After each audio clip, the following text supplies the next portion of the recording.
Don't you let go.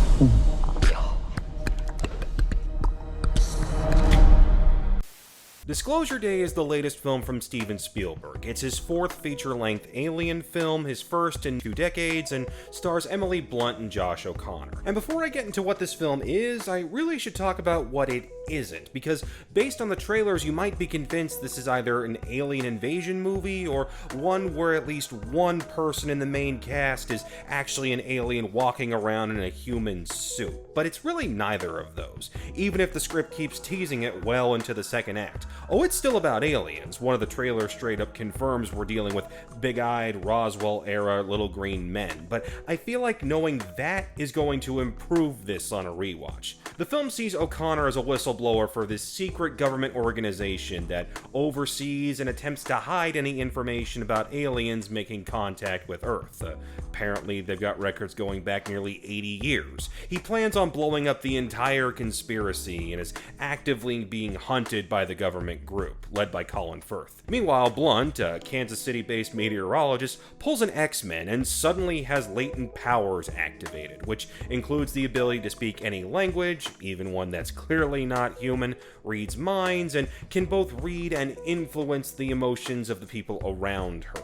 Think Scarlet Witch without the lasers. It becomes clear these two need to join forces and get O'Connor's info to the public, all the while Coleman Domingo is in the background, mysteriously guiding both of their actions. And if that wasn't enough, the rest of the world is in a panic over what might be the start of World War III for completely unrelated reasons, though given current events, it almost feels quaint. Spielberg is clearly chasing after some big ideas with this one. While Close Encounters and E.T. both pondered over what would happen if small groups of people had direct contact with aliens, now he's theorizing about how the entire world would react. Would people panic? Would they immediately deny it as fake? Would they question their governments, especially since they've been the ones keeping it a secret for so long? And what would it mean for stuff like religion? The answers the film provides might come off as a bit cheesy or overly saccharine, but this is Spielberg we're talking about. Even at his most cynical, he always delivers every frame with aching sincerity. You should in no way be surprised at how optimistic he is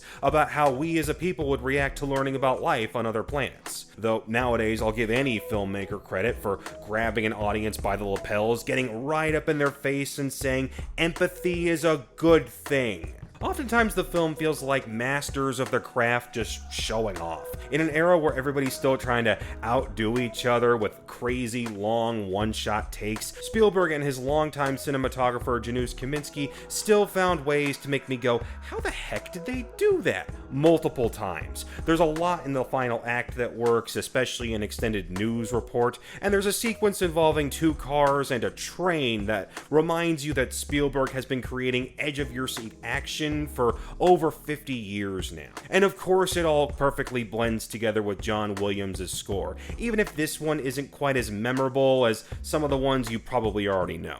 Unfortunately, the film can't stop smacking into the wall that is David Koepp's painfully uneven script. Painfully uneven being a great way to describe Koepp's entire work. It wants to get the action going as quickly as possible, but also wants to withhold vital information from the audience as long as it can. And the longer that imbalance of exposition and forward momentum goes, the harder it is to connect to the story. The worst victims are the characters. Blunt is rightfully getting the most praise for her performance, but her actions are constantly being puppeteered by a force she neither controls nor really understands. So when we get to some big emotional revelations in the third act, you're still left wondering the whole time, wait, is this her or is this more of whatever is controlling her? I like O'Connor, and his casting is a wonderful reminder of the era where leading men could just look like normal people, but his I have a secret routine immediately takes a back seat when the other main plot feels plucked right out of a Stephen King novel. Eve Hewson's character, when she's not being mind-controlled, it's a whole thing, seems to respond to any new information given by asking, okay, but what does that mean for my faith? Firth's character starts out as intimidating, but quickly becomes an unraveling nuisance, and this is now the third film where I've seen Domingo spend the bulk of the film removed from the rest of the cast due to plot contrivances, yet still finds a way to communicate with his melodic voice. The one surprise is Wyatt Russell, except the movie finds a way to remove him at the end of the first act. When that happened, I genuinely went, no wait, come back, he's the only one here acting like a normal person. Koepp apparently rewrote the script for this 42 times, and once you hear that, things start to make a little more sense. Like, it wouldn't shock me if earlier versions made for a much more easily digestible film, but he just kept polishing and rewriting to the point where certain things only made sense to him. Perfect example, the MacGuffin the bad guys keep using. It feels like Koepp wrote in a magic wand early on as a placeholder, then forgot to switch it to something more interesting. Given his pedigree with alien films and the quality of his last few projects, I got the sense people were ready for Disclosure Day to give us another S-tier Spielberg installment. Sadly, it's not that. It's not bad, it's easily better than his take on War of the Worlds, but it's way too uneven to belong on the same level as his best-known work. But see it for yourself, let me know what you think down in the comments. Thanks for watching.